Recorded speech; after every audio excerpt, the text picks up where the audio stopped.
Hey everyone, welcome back to Bird Talk with Terrence Mathis. I'm William Brandon. Please make sure you subscribe to the YouTube channel Atlanta Sports Unlimited and turn on those notifications so you don't miss an episode. This episode is brought to you by Prize Picks, the simplest sports fantasy game on the market. You can pick from multiple sports. And get this, sign up using the code ASU and Prize Picks will 100% match your initial offer up to $100. Download the app for free at the Google Play Store or the App Store. Well, summertime is here, which means we're only months away from competitive football. The Falcons just finished their mini camp, and they're a little more than a month away before training camp starts. Is this an exciting time for you, Terrence? Well, I've been watching some of the highlights whatsoever. I probably need to get up there doing OTAs sometime and check them out in person whenever I get an opportunity. But what I've seen, what I've heard from players, what I'm hearing from the head coach, what I'm hearing from people who've seen them live, I'm encouraged. I'm gonna tell you what stood out to me, and I know what stood out to you. What Arthur Smith said about the rookie quarterback Ritter, but what stood out to me, I think it was the last day of mini camp, and Mariota hit Kyle Pitts in the end zone, and he made that spectacular catch and got 2 feet in, and he jumped. What was more, the catch wasn't it was a good catch, but you're supposed to make that play. What was more exciting to me is his excitement afterwards. Yeah. That swag that he showed at Florida. And that's what this team needs.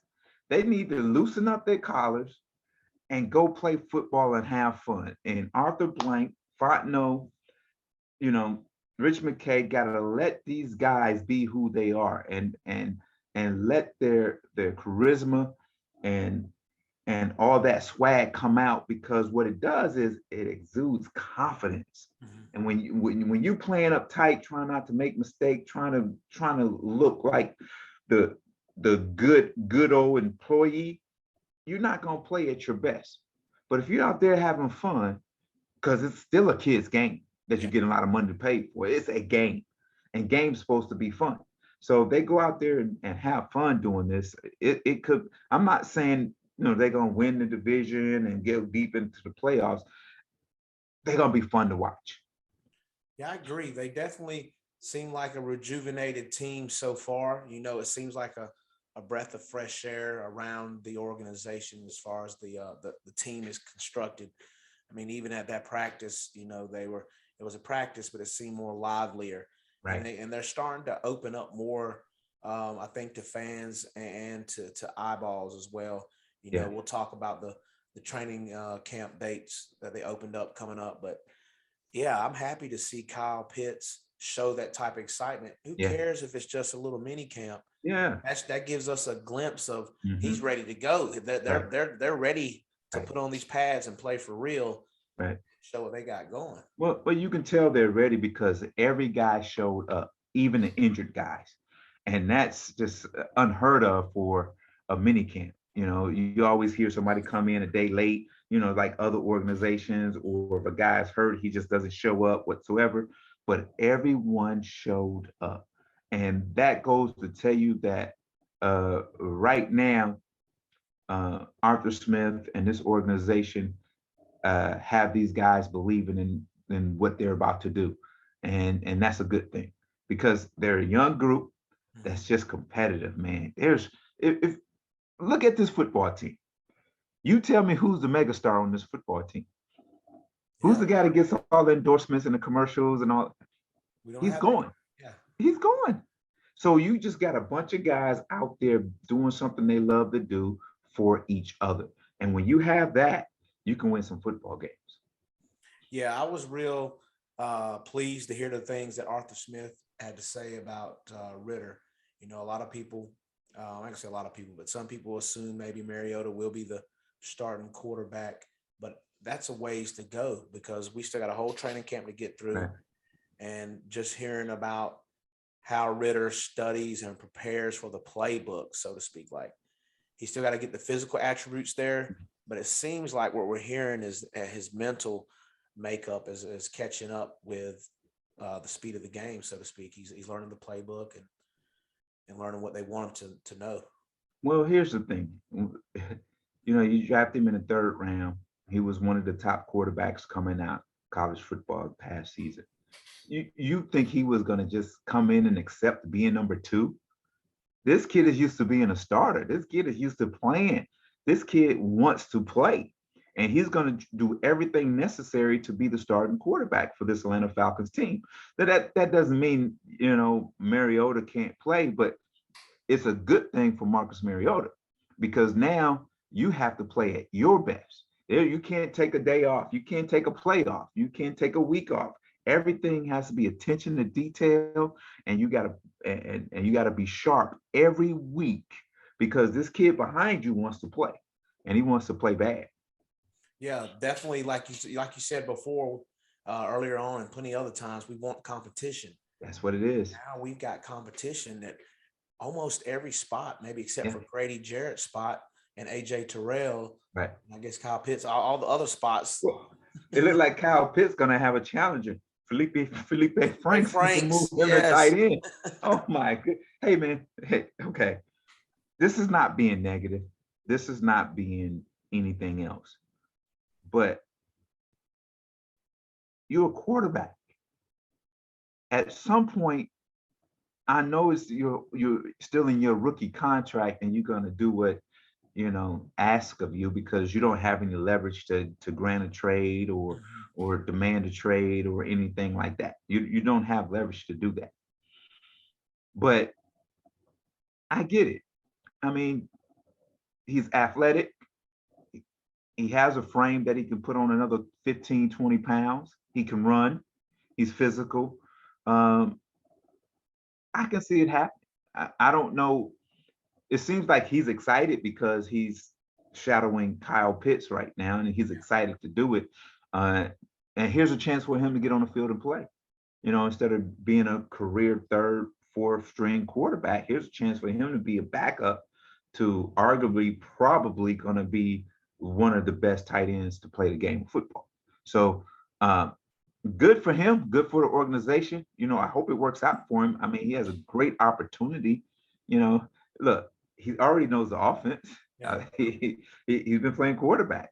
So I think the difference is leaving that quarterback room where the atmosphere is just really intense and high, and everything is just got to be pinpointed whatsoever. I think him moving to tight end, he can loosen up a little bit and just be the athlete that he is. Yeah, that's going to be interesting to see. I wonder if Arthur Smith is going to have some tricks up his sleeve if they actually do play him during the regular season, as in to do some gadget plays where he actually throws the ball, lined up as a tight end. Right. The thing I liked about Ritter was hearing about him using poker chips to help his memory with the formations, and apparently, Drake London is also doing that. But Arthur Smith said that he's above and beyond other rookie quarterbacks from the neck up, so to speak. Right. So that's good because you do hear about other quarterbacks last year that had troubles with their playbooks and things like that. Mm-hmm. So it's good to know that he jumped in it and he's doing it 24/7. Well, the mental part of it, if he gets the mental part down of it, the physical part is going to follow through because it's hard. You can have all the physical tools, but if you don't know where you're going with the ball, if you don't know what everybody's doing on the field, it makes no sense. So that's when you make mistakes. Yeah. So if you're starting with the mental part of it first, we already know you're athletic and throw the ball. Now that mental part of the NFL game coincides with your athletic ability, you have a chance to be a very, very good quarterback. Now, and then you have weapons around you. Yeah. So it's one of those things that you're not a rookie or like Marcus Mariota, you're not coming to an organization and being that have to force things because you got guys that can get open. You got guys that can make plays. So, I'm a love seeing this competition all the way up to week 2, week 3 of the preseason and see what happens. See, Arthur Smith did, this was calculated. That statement was calculated. You don't ever want your starter to feel comfortable, especially when he has to prove himself. Now, if he was if Mariota was a starter here for his whole career and been to Pro Bowls, been to Super Bowls and championship games, you wouldn't have never heard that statement. But you got to make sure a guy is not comfortable with where he is, where you is not a quarterback controversy. What it is a quarterback competition now. And that's all we want. We just want to see these guys compete. Yeah, you're right. Because, like I said, prior to that, it was, when Mariota got signed, the assumption would be he would be the starter. Right. But now Arthur Smith is kind of doing we're starting to see Arthur Smith's personality. He likes to let little droplets out. Yeah. Yeah. And then kind of leads up to, I told I kind of got to the exactly. Yeah, stick a little pin in you. Here's an interesting thing that I was thinking about after this mini camp was over with, and you're talking about Drake London, Kyle Pitts, you talking about Edwards coming over from the Raiders. You talk about all this talent that we have assembled offensively. Don't forget what happens in 2023. That cap space. Calvin Ridley's back. Oh yeah. So here's the thing. If I'm the Falcons, I'm bringing him back. I don't think, honestly, myself, sitting out a year, and the reason why he's sitting out, his value probably diminished just a little bit. Mm-hmm. So for him to be that top dude again, value-wise in the market, he needs to come back and play here and show that he can play in front of these fans and with these teammates and play at a high level. And then maybe after that, move on. You bring a Calvin Ridley back with Kyle Pitts, with 2 years under his belt, with Drake London with a year under his belt, and whatever quarterback it is, a year in the offense whatsoever, and then the running game when you have like 30 running backs in the room. But it's one of those things where I really feel that you add that piece. That's almost like getting a draft pick. Yeah. Coming back. It's almost like getting a draft pick. It's almost like we don't have to draft a receiver next year, because guess what? Our dude is coming back. Mm-hmm. And that's a I know I'm jumping ahead, but I'm just saying, this steadily building a really good roster. And we said that it takes about three years or so, 3.5 years, where you know exactly where your program is going. You have an ideal after year one, but you still got to put pieces in there for it to grow to where you want it to grow. Yeah, and they speaking of running backs, Tyler Algier, they said he did pretty well. Yeah. Mini camp and was looking good. Like you said, we got a gang of running backs, so unfortunately, there's going to be some bad news for some guys. When it is, but that's the nature of the business. And CP, he's going to be a big part of what we do offensively. I personally, I wouldn't just label him a running back. Yeah. Just say he's an athlete, because you can play him anywhere. Because I think you limit to his abilities if you just put him in the backfield. Mm-hmm. You got to spread him out. You got to put him in the slot. You got to put him in motion, come out of the backfield, running routes. You can't just give him the ball 20, 25 times a game. That's not his game. Maybe 5 to 7 times a game, and then, another, 10, 12 targets in the passing game, and, maybe 15 carries in a game. But, the thing is, he has to be in a position to be explosive, to create matchup problems with the other team. And I think if you sit him back there in the backfield, you do a disjustice not only to him, but to your offense. During this downtime between training camp and mini camp, what are players doing? Are you still trying to are you still in the weight room? Are you working out? Are you doing anything? Or are you just kind of relaxing now until? Well, there, some guys will stay. Some guys will stay, and I think they go back. I think they're gonna have a couple of weeks off here, and then they come back for lifting and OTAs, whatever you want to call it. Mm-hmm. But that's what guys do.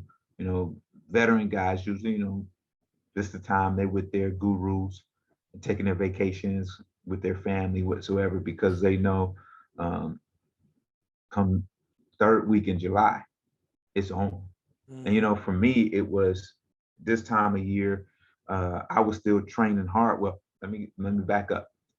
I take a week off starting June 7th through uh, the 12th or something like that, because I celebrate my birthday for 5 days. Yeah. Nice. I just turned 55 on June 7th. Yeah. Uh, so I usually do that, but then I'm training. I used to train all the way up to the week of the 4th, and I take that week off, and that's the time where it's the family vacation. And then when I come back from that, it's grinding until it's time to go to training camp. Okay. Yeah, I was just curious about that because I figured that maybe some guys would take time off and then Yeah, some would probably stay on the grind. Seems like Ritter, the way he's been acting, I'm sure he's gonna right, stay in at least to the book portion. right. Another good thing happened last week, and I know you've seen it probably. I was put on the College Yes, Football Hall of Fame ballot, yes. 2023 class. Congratulations. Thank you, man. And it was truly a blessing, and it was a surprise.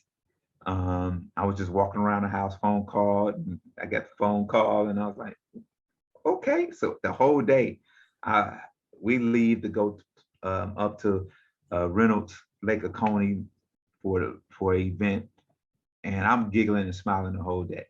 Then the next day was my birthday. So I was like, wow, this is a great 2 days. And I played golf 2 days in a row. So I was like, hey, this is a good day. Thank you, God. Yeah. So yeah, it's been truly a blessing, man. Truly a blessing. No, that's awesome. Yeah, when you shared the news, I was really happy for you, man. Well Thank you. deserved, and and I hope it comes to fruition because like I said, it's well deserved, man. Thank you. Thank you. Thank you. Um, Fans, the Falcons training camp, as we've been saying, it does begin in a few weeks. It starts at the end of July, and fans can actually attend practices. They will have limited tickets, so fans will have to go online and select tickets. They are free, but again, there will be a limited amount, and they're also going to open up one of the practices where they play a joint practice where they play against the Jaguars, and they haven't done that in a while since 2014. So that's something that like I said, they're kind of opening up, at least giving fans and being more transparent with fans and media compared to what we were used to with Dan Quinn. All right. That's gonna be cool. I think I might even show up. Okay. I'm trying to be more positive these days. I think I might show up, and I might even get on the field and shake Arthur Smith's hand. If he will do that. I might even put my arm around Fontenot. If he might enjoy that. Yeah. See, and at the practice, I spoke with Terry and I invited him on the show, and he said Mhm. he's going to try to make it happen. So if you're watching, Terry, I'm still waiting to hear back. I'm still Yeah, waiting to hear back. yeah. You didn't mention my name, did you? I did Yes, mention. you did. I mean, I said you want to come on Bird Talk. I want to come on our podcast with me and Terrence Mathis. Yeah. So they probably investigated it, watched it a little bit. But if they watched the last 3 episodes, they should be okay with what we're doing. Yeah. In the past, at the end of the day, you gotta. If we sit around and just say, "Oh, okay," we don't learn anything. Yeah. We We're don't. not We going to be don't yes men. And yeah, at the same time, we're respectable and we're going to yeah. have a good time on the show. It's not a Exactly. show to point Exactly. fingers or do any of that type of Yeah. thing. We Yeah. just want to get you on here and let come on a non-formal platform, so Right. to speak. Right. Right. Hang out Where with a you couple you, of you can just guys. be you. You can just be Yeah, you. Yeah. exactly. Exactly. What you Exactly. got for us to end the show today, T? This is one that I love, because I say this all the time about draft time and whatsoever. Mhm. When guys coming out and the combines and the pro days and all this. So uh, here, just bear with me. I'm gonna be quick with this. Yeah. Samuel was mad with Saul because Saul didn't follow the instructions of the Lord. He did what he thought was best, so his men would like him. So they removed Saul from being king of the Israelites. Yeah. So God told Samuel to go to visit a guy and find the new king. He's there. So he goes. So the dad was bringing out his sons, and one walked by, and he was looks like a Greek goddess whatsoever, and dad said, "What about him?" And he says, "No, the Lord said to Samuel, he's not the one." So after he went through all the sons, he asked the father. He said, "Is there any others?" He says, "Yeah, I have one that's tending the sheep out there." He says, "Well, bring him in to see me." So he comes in, and he says, the Lord says to Samuel, "He's the one," and it was David. And we all know the story of David in the Bible. Now, but what it said, what God said to Samuel, He said, "You people look at the outside, you look at the appearance, but I look at the heart. I measure you by your heart."